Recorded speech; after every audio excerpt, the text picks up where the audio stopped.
Hola, Nati. Ya ves dónde estamos aquí, detrás de la madre del inmigrante, que sabes que significa mucho para nosotros. Aquí está papá y está la tía abuela y está el tío abuelo. Es para saludar a nuestros nietos que van a conocer, yo ya los conozco, pero ellos no, y los van a conocer dentro de nada, que van a venir a su Asturias del alma. Aunque no nacieran en Asturias, van a ser asturianos y los vamos a querer como asturianos que son. Y bueno, ya está tu madre llorando, así que ahora que hablen ellos.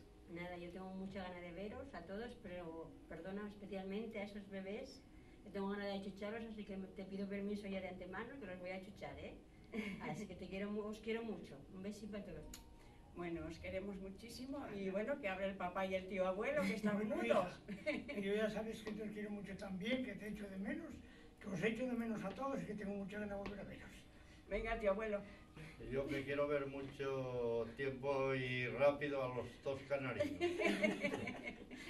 Venga, un besín para los cuatro. Ya. Hasta luego. Adiós. Adiós.